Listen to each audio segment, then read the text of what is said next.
Voici la nuit. Tout est silence. Autour de nous l'ombre s'avance. La vague expire sans effort. Et sur son île l'oiseau s'endort. Ô douce nuit, calme et sereine, quand sur mon front ta tiède haleine, comme un parfum passe, rêveur, vers l'infini je sens battre mon cœur. À l'horizon, la lune blanche, solitaire, vers nous se penche, et son rayon mystérieux, lui sur l'immensité des cieux. Astre divin, quand la nature partout fait taire son murmure, ton disque blanc veille son bruit, comme un flambeau dans l'ombre de la nuit. Voici la nuit, tout est silence. Autour de nous l'ombre s'avance, sa vague expire sans effort, et sur son nid l'oiseau s'endort.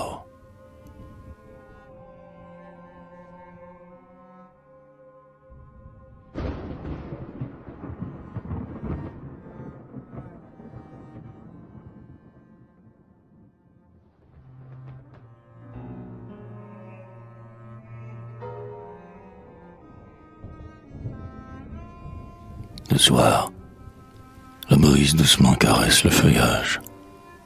L'air est limpide et pur. La mer frappe son brûle sable du rivage, de sa vague d'azur.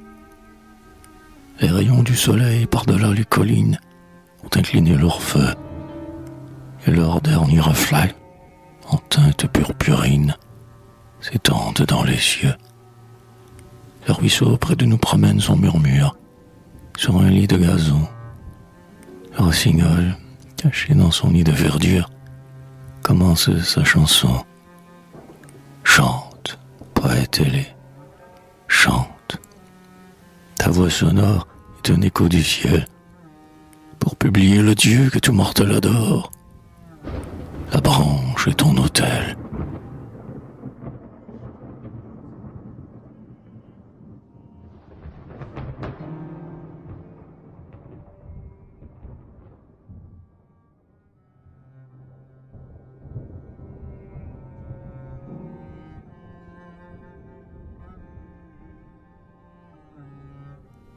L'ombre s'étend sur nous. Déjà la pâle étoile tremble dans le ciel bleu. La nuit, à l'horizon, tend un coin de son voile. Mortel, pensez à Dieu. Pensez à Dieu qui vient, sur l'aile du silence, passer auprès de vous, qui vient sécher les pleurs et remettre l'offrance du pécheur à genoux. Pensez à Dieu, pensez à votre dernière heure. La mort aime la nuit. Peut-être elle viendra marquer votre demeure quand sonnera minuit.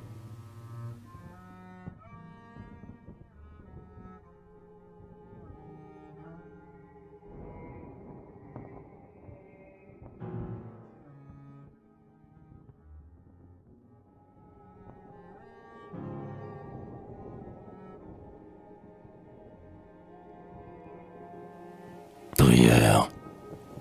Oh Dieu, votre bonté plane sur cette terre. Nous sommes dans sa main. Écoutez vos enfants, donnez à leur prière le réveil de demain. Votre esprit vient vers nous sans rayon et sans flamme. Nous ne pouvons le voir, mais nous sentons la paix qu'il verse sur nos âmes, dans le calme du soir. Bénis de vos enfants dans leur humble prière. Venez régner sur eux. Que votre volonté soit faite en cette terre, comme on l'a fait aux cieux. Donnez-nous aujourd'hui le pain de l'existence. Pardonnez-nous, Seigneur, comme nous pardonnons aux autres leurs offenses, du fond de notre cœur. Vous voyez près de nous rôder, dans sa malice, le lion infernal. Préservez-nous, Seigneur, de son noir artifice. Délivrez-nous du mal.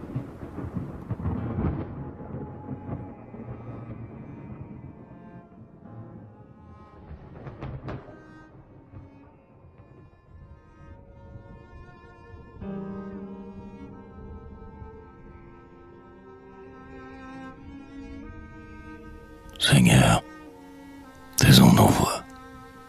Ta douce providence veille sur notre sort, entre les bras de Dieu qui la berce en silence. La nature s'endort.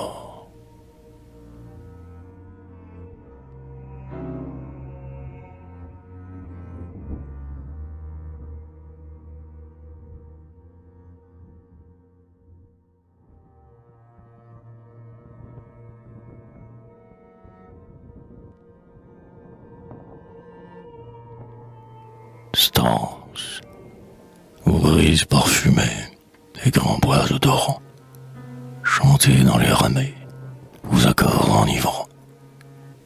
Solitude profonde, au lac mystérieux, dont les sonores ondes murmurent sur les cieux. Montagnes dont les cimes se baignent dans les terres, mêlez vos voix sublimes à l'immense concert. Chante, belle nature, et toi, fleuve géant, que ton profond murmure se mêle à notre chant. Au son de votre lyre, poète, réveillez la brise qui soupire dans les bois soleillés. Chantez avec l'aurore, chantez sous le ciel bleu, et que le soir encore porte vos voix vers Dieu. Mais, pendant la nuit sombre, allez, mystérieux, faire monter dans l'ombre vos chants mélodieux. Le chant, c'est la prière. Le ciel vous entendra. Et, pour bénir la terre, Dieu vers vous descendra.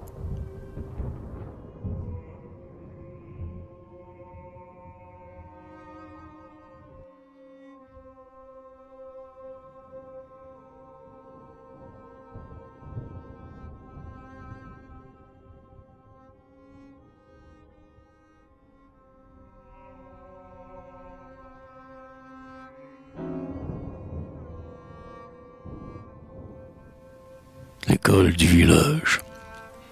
Au jardin sont les feuilles vertes, le soleil peint ses vifs décors. Et, par les fenêtres ouvertes, l'air tiède arrive du dehors. Ici, tout près, dans le bocage, la voix criarde des pinsons vient mêler son bruyant ramage au sourd murmure des leçons. Assis dans la salle, immobiles, sur leurs bancs durs et sans appui, les pauvres écoliers, dociles, penchent leurs regards alanguis. Les uns épellent le mystère, étrange de leur abaissé. D'autres rêvent sur la grammaire, qu'ils bredouillent d'un ton lassé. Tous sont la figure pensive et sérieuse des chercheurs. Cependant, qu'une mouche arrive, les yeux s'allument de lueur.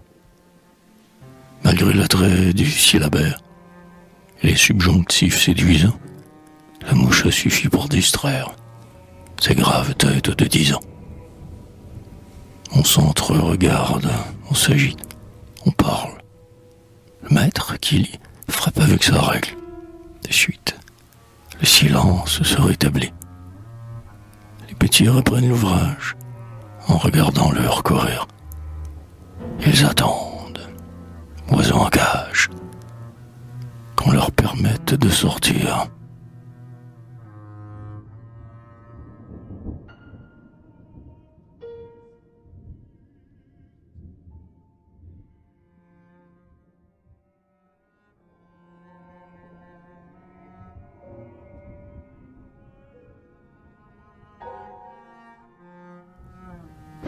Le retour de la pêche. Au large, maintes voiles grises s'amurent pour entrer au port. Il faut profiter de la brise pour passer cette nuit à bord. Plus loin, à l'horizon en flamme, le soleil plonge lentement. Et la crête de chaque lame forme un mobile flamboiement. À droite, une pointe ou la poupe d'un vieux navire naufragé, sur le fond immense des coupes, son plat-bord à demi rongé sombre promontoire s'avance, hardi, dans les flots. Il sait plus d'une triste histoire de mousse et de matelot. Là, des vieux assis sur la grève, ils fument et jasent.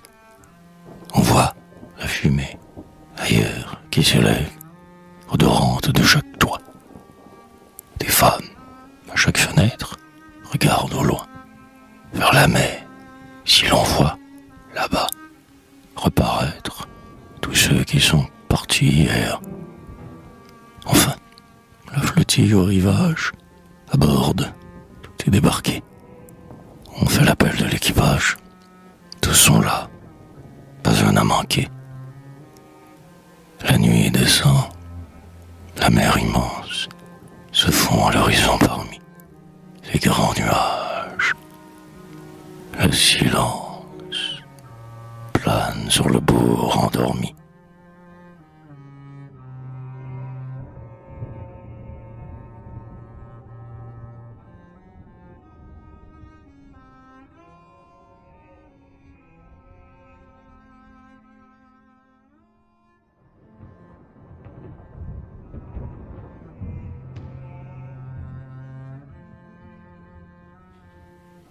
Je me rappelle une charmante enfant, dans sa robe blanche drapée, laissant flotter ses longs cheveux au vent et jouant même à la poupée. Je me souviens encore de ses grands yeux, à la soyeuse frange noire, fixant sur moi leur regard curieux, quand je racontais une histoire. Souvent, le soir, quand tardif je partais, je voyais ses paupières closes, et, doucement, tout songeur, je mettais un baiser sur ses lèvres roses. Elle a grandi, je n'ai plus, maintenant, le droit de trop vous parler d'elle. La jeune fille a remplacé l'enfant, on l'appelle mademoiselle. Elle sait bien, pourtant, que, dans mon cœur, malgré le froid des ans qui passent, son souvenir a la même fraîcheur et garde la meilleure place.